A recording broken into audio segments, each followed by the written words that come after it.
Speaking of fun details on the house, did you notice these cleverly camouflaged electrical conduits? Well, one of them, the big ones, goes to the garage, takes power to the garage, which is good because we have electric cars out there. And the other one comes back from the garage because that means that we can use the garage to power the house. Maybe we have solar panels on them, or maybe we have an electric car that we can use to power the house in a power outage, right? And then I'm pretty sure that this little one is where the controller stuff goes through, like the wires that control this stuff. Here you go. So we dug a trench to there, and you can see them pop up in there, and I'll show you inside the garage now. Okay, so here are the basics of what you find in the garage. You can see the big nice cable coming out of one of these holes that went down to the house.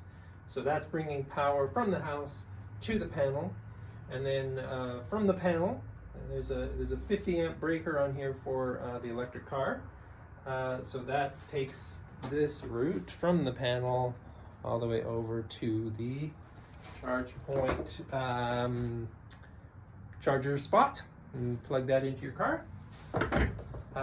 And what the other fun thing is, of course, from the other hole there coming out, this is taking power to the house.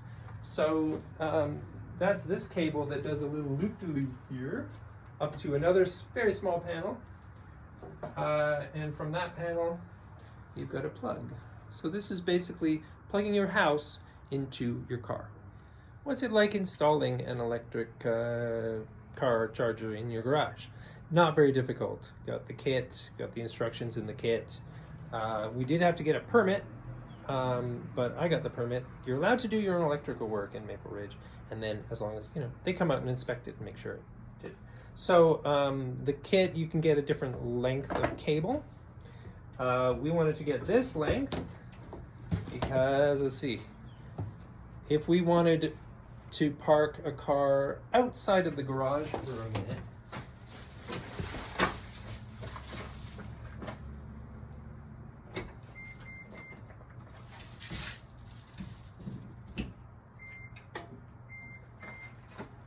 see, it reaches, yay! I know I've talked in other videos about electric cars. Is it worth it? Yes, generally, especially because you're using electricity, and especially if you're generating power to offset the incredibly fluctuating and basically really expensive cost of gasoline. Also, you're burning fossil fuels. You're ripping something out of the earth and you're throwing it into the atmosphere where it's causing climate change. But the other thing is the incredible convenience of driving your car home and plugging it in. And even if you haven't installed your own charger and you're just using a regular plug, chances are overnight you're going to get enough charge. That convenience of never going to gas stations, just plugging in at home, going to work, doing what you do, come home and plug in, super easy. I do recommend it. Unless you can bicycle and bus and you don't need a car, that's even better.